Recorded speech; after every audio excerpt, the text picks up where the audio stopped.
Hi everyone, this is Virgil and welcome to my Folio 1 video essay of the professional pre-productions.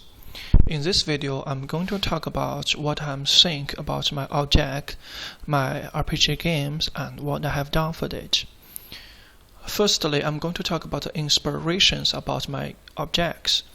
Because I am a survival RPG paint, when I thinking about this object, I'm going to make an RPG to explore my knowledge and abilities. When talking about RPGs, there are several shiny points. Firstly, a complicated different world and life. This is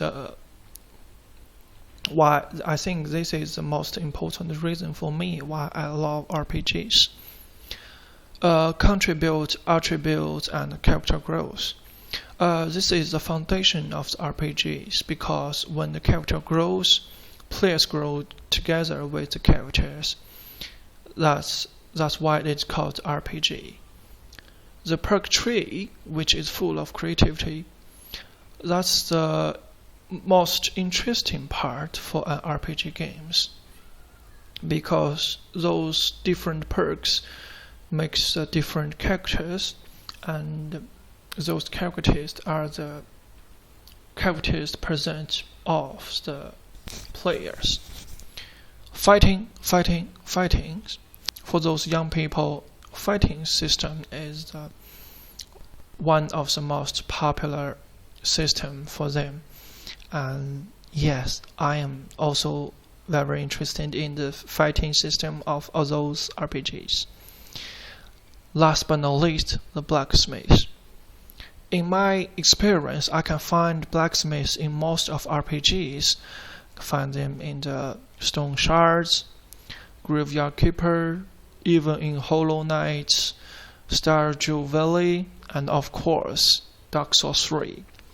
But all those games have one thing for their forging system, is that players give materials and NPCs give weapons. That's it. It's called forging system, but when you're really in the games, you feel like you are not forging things, you are buying things. The task of design belongs to the designers, and the task of forging belongs to the blacksmiths. The process of players forging weapons is more like purchasing weapons with materials. So I'm going to make a game which is called Unlimited Forging, and I'm going to create a game which player can forge weapons what they designed, what they want, and really a hardcore process of forging. And to make this easier to come true, I'm going to use the pixel style to build this game. Unlimited Forging is an action fantasy RPG. It's focused on the unicorn crafting and fighting machines like Dark Souls 3 and The Long Dark. Unlimited Forging is designed for an audience of young 15 to 30 years old fantasy actions and gamers. It will be available for download on Steam and Xbox Store, if I really can. Unlimited Forging is about the fantasy land of Lauren contenders suddenly under attack by an army of demons and dark creatures, and with no sword strong enough of defense them. It's fall to you, a honorable blacksmith, to forge new and incredible weapons. You will hunt for materials across the world, craft unicorn personalities, molds, and create special individual weapons to take on the new and incredible things powerful demons. The unicorns of Unlimited Forging comes for the Avalon's crafting UI, which allows players to create unicorns molds, simulate using Pexis art, and then add the found materials to totally personalize weapons, appealing to players who enjoy Drawn to Life and other users' input focus works. At the beginning, I'm create a color board to collect those different colors As you can see, there are some belongs to stones, belong to human, some are belongs to those environments which all come from the real world and films. To arrange my ideas, I create this tree chart. As you can see, there are different parts start from the games. So the first part is a map of the world. The world of this game based on the Lauren continentally, and there are two different important areas, safe area and dungeon areas. As you can see, safe area is made out by the city landmarks and temple centers. Those are the two different safe area for players can forge and do business and collect those simple materials. For the dungeon area, it's for fighting to collection monsters, materials, advance the plot. It will have 5 parts. For the first 4 parts, it will have the battlefront to offer some foundation functions. This snowfields and caves, wilderness and forest, desert and volcano, and river and ocean caves. All of them have 2 maps for the danger area, 2 maps for heavy politic area, and 1 map for the cool area, which is the Bowman Castle. There are 1 map for the suburbs. There are 3 maps inside the castle, and one map for the bathroom. I did some concept drawings for the snow mountain and the forest, and those will be the guideline when I create the real map for the game. The next part is prop design. Prop design is a very large part of them, which I arrange them in 4 different types: items, furnitures, ammo, and weapons. There are some thumbnails for the weapons. For the there are the evil hammer, and those are the fusion frames, and those are other thumbnails for the weapons. Also, there are some interesting part is that, as you can see, because this is a completed world, so there are lots of things. When you finish the crate, you can reuse them in the different area, like well, chest, grill, fans. Other parts, you cannot just copy them to reuse them. So you have to change the color to change the materials, like metal bar, wood block, and crystals. Next part is the craft system. I copied the forging process and add some my personal imagination to create this chart for the craft system. And because there are still something need to be designed very well, like this forging system, I still haven't find a good way how to let player finish their own design and mix it in weapons. So firstly, I'm finished the blueprint for the blacksmithing, which you can see there are 2 levels building, and there are another level of underground floor. This is the forging area, which is in the yard, which has smelting furnace, forging furnace, and for the underground floor there are alchemy tests and attention tests, and you can create some materials for the alchemy and attaching. The ground floor is to let the players to solve their weapons, which they create in this area. And also for the upload, it's just a simple bedroom. You can have the rest to save the game and jump to another day. There are some concept drawing, and because it's finished at the very beginning stage of this object, so the fortune is still in the room. This is the building up interface. This is the UI design. I'm going to present how it works. This frame is the screen range, which actually player can see.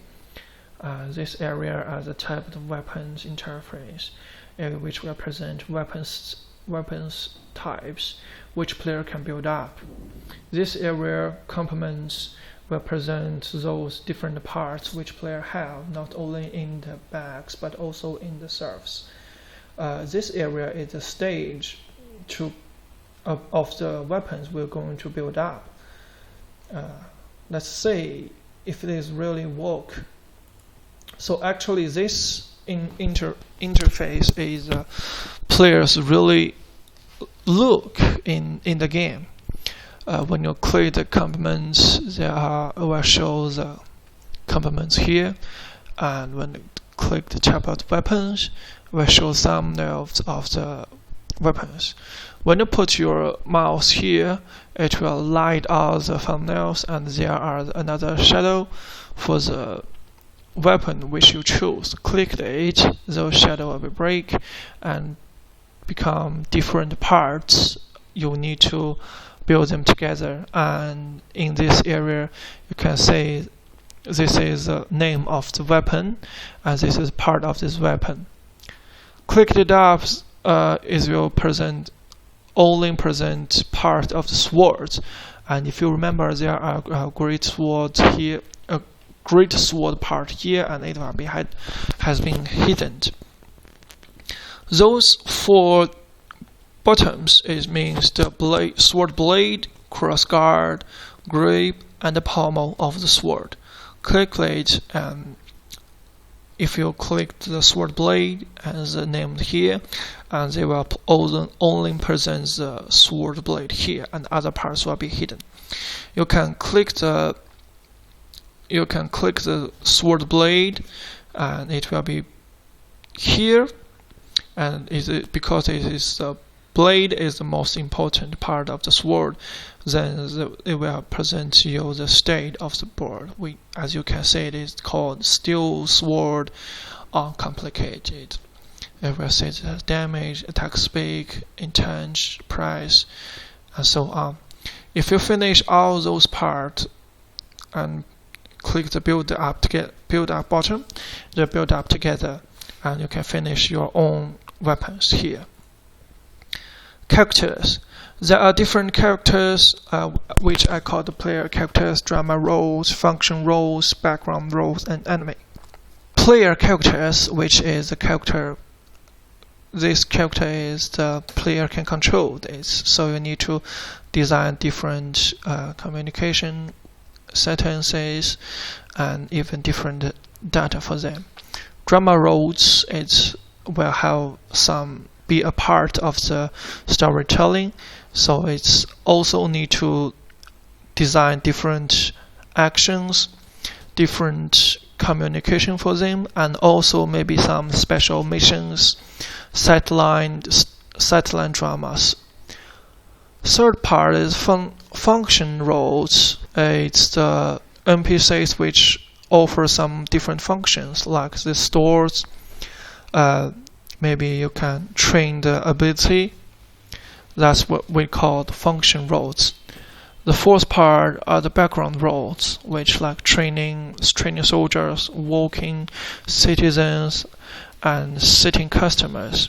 They are part of the world, but you don't need to create some actions or too much words for them.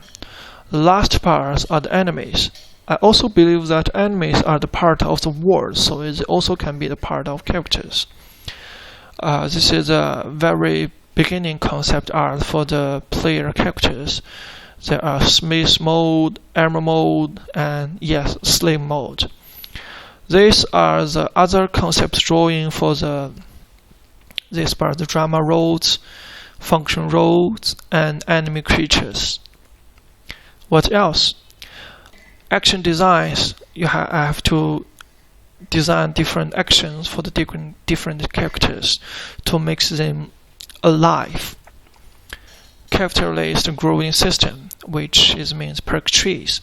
It is a very interesting part, but it's not very important at the beginning of the world, so I'm going to do it later.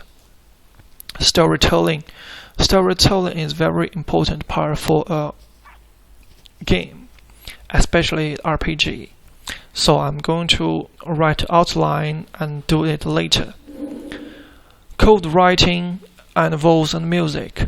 Actually, they are not my good parts, so I'm going to ask help from other people, maybe classmates and maybe friends. Also, in the next semester, if I'm going to do them by myself, I'm very willing to spend some time on that. So what's next? Firstly, I need to complete a detailed list for all the plans that need to be completed in the tree charts. As you can see, there are a lot of blanks in my tree charts. So the first thing is fill them up. Secondly, make a clear timeline to manage the process. Because at the first few weeks, my timeline is really mess, and I don't have a very good timeline to manage my process. It takes some lot of troubles for my works. So what I'm going to do next is going to create a clear timeline to manage all my works to make sure they can finish in logical and on time. Thirdly, I need a completed itinerary art book, and it will need to be finished in this semester, which means I need to finish most art part of my games in this semester. I'm going to make at least one map for those areas, and several sections for the player characters, some demos for the armor and weapons, and that's the plan so far, and I'm going to add them if I have some time. And that's it. Thank you very much about your watching and time. Thank you.